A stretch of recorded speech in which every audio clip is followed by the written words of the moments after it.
What does the Nigerian Senate do? We hear a lot about what it doesn't do, but what does it actually do? We at the Public Senate decided to go see for ourselves. For this trip, we brought along a few young people from the different geopolitical zones in Nigeria.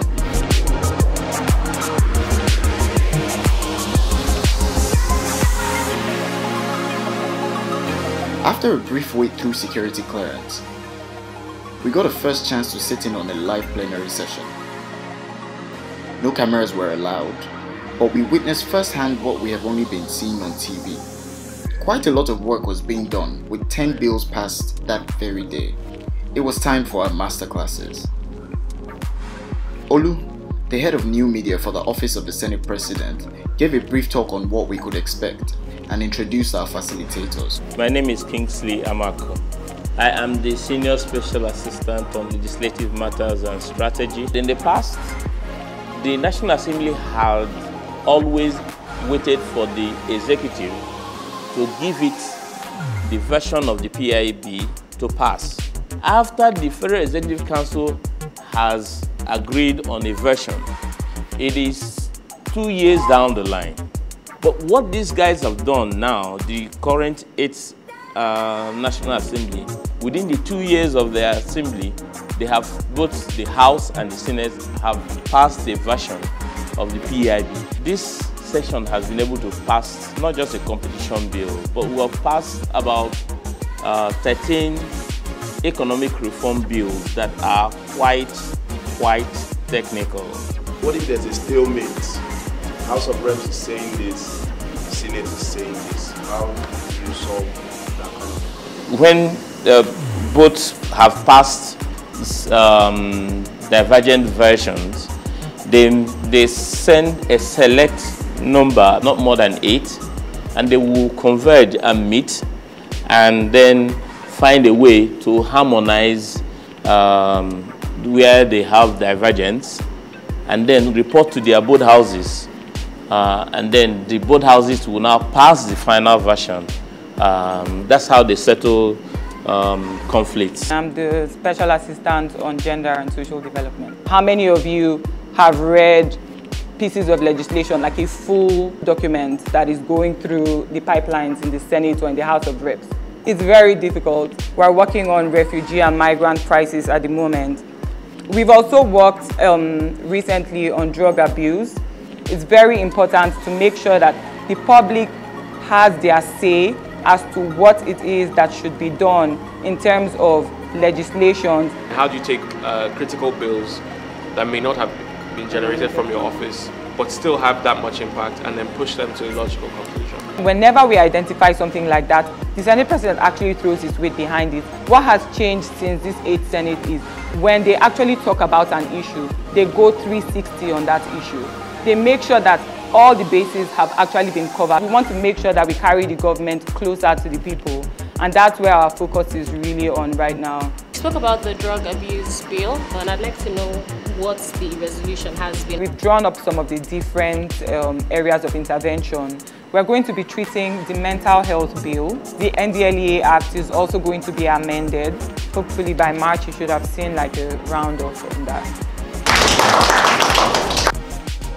My biggest takeaway in like the shortest phrase possible is that the Senate is actually working. You do a lot of processes to pass a bill or to actually discuss on an issue, because it takes a longer time from what has been going on. It's a greater appreciation for the amount of work that actually goes into it. As part of our Unmasking the Senate activity for the day, we also got the opportunity to sit through a Senate courtesy call with the Senate President, where we listened to him take on issues regarding the state of the Nigerian police. No concern, there is a bill outstanding in both House and the Senate, which we would like prompt action taken. I'm happy the chairman of the police committee is here as well. So be rest assured, Mr. Chairman, that we will look into this and see what we can do to ensure that this bill can move through quickly and be passed as soon as possible. In my view, it's not a time to apportion blame. I think it's a time for us to find solutions. And I think those solutions that we need to find have to be holistic in our approach, to be able to ensure that we stamp out corruption in the police, to be able to ensure that we motivate the officers. But definitely, Mr. Chairman, We're not happy where we are regards what the police are being able to do now. What I can assure you is that definitely any of those suggestions on our own part will see that it is done. People must have confidence to see that something has been done. We will support whatever is required to do that. From what we had heard, the Chief of Staff to the Senate President was the engine that made the team run efficiently. So we made a brief stop at his office. Legislators are very, very powerful people, really powerful. Sometimes we haven't done justice to them. For a combination of reasons, sometimes we think they are just people who are just collecting a huge amount of money for doing nothing. But actually they do a lot of work. They make laws, they amend laws, they exercise oversight over what the executive does. They are involved in advocacy. And their work involves a lot of intellectual work. Many of the people I've met here are extremely hard-working, committed Nigerians. They deserve to be here. Some, I'm not too sure. But you don't see much of those ones. But the ones that do real work, lawmaking, amendment of laws, advocacy, oversight, are Nigerians that I would work with any day, anytime. And believe me, the standards that I use and was used to is very, very high. Senate President is one of the most intelligent Nigerians I've ever had the privilege to work with. And I really mean that in the real sense of the word.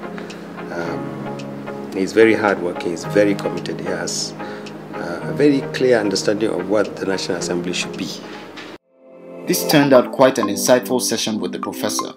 To round up our day, we got a chance to see the Senate President, and who were we to say no? Here we tabled a few of our concerns in a brief interactive session, which he then addressed. It has really broadened our understanding, helped our knowledge to know how the process of legislation is really carried out and all the work that go behind the scene. It has been very eye-opening, and like he said, we're definitely going to go back to our spheres of influence to flow down this information and actually let people know the happenings, the things that happen here.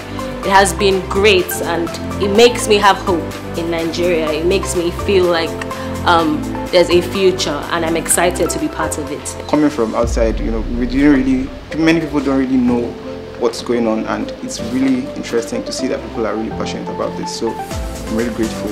Let me, on behalf of the Senate, welcome you, and also thank you for taking on the experience of spending some time with us here in the Senate.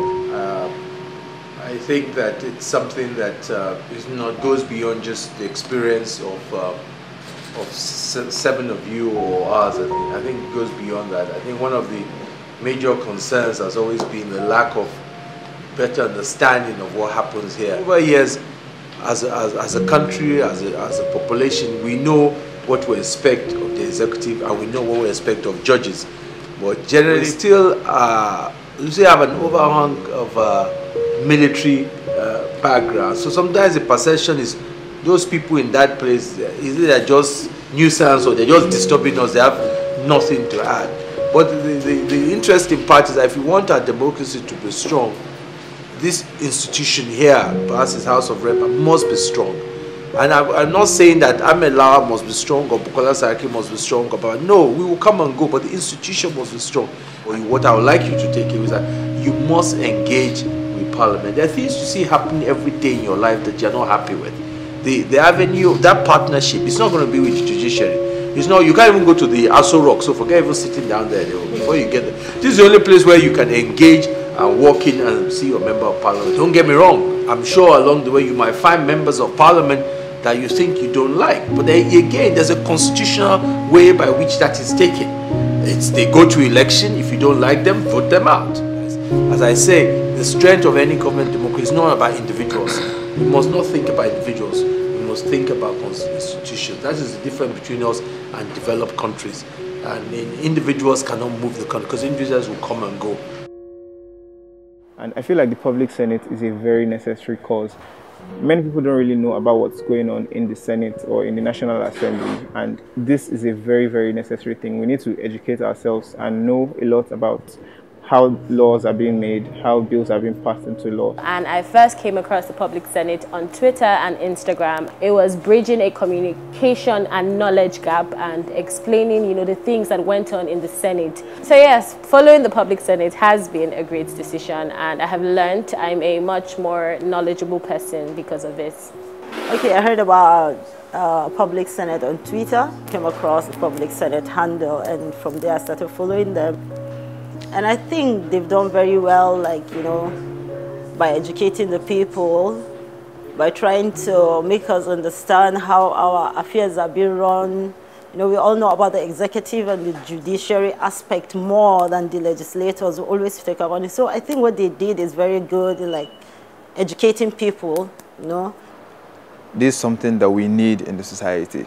Some people thought about it and they really put it into action. I found out about the Public Senate on Instagram. I was really impressed. I was really happy to see that there are a set of persons who are beginning to turn the focus, you know, from the executive arm of government, which we are used to, presidents and governors and the likes, and to the legislative arm, particularly the Senate. It has really been very interesting, been an enlightening platform, making you to understand certain parts of government and appreciate certain parts of government much more than you think you knew or you already know. I found out about the Public Senate through a friend of mine, and I think the platform is actually doing a great job because I didn't really understand what the Senate really does. So I'm really thankful and grateful to the Public Senate for the platform.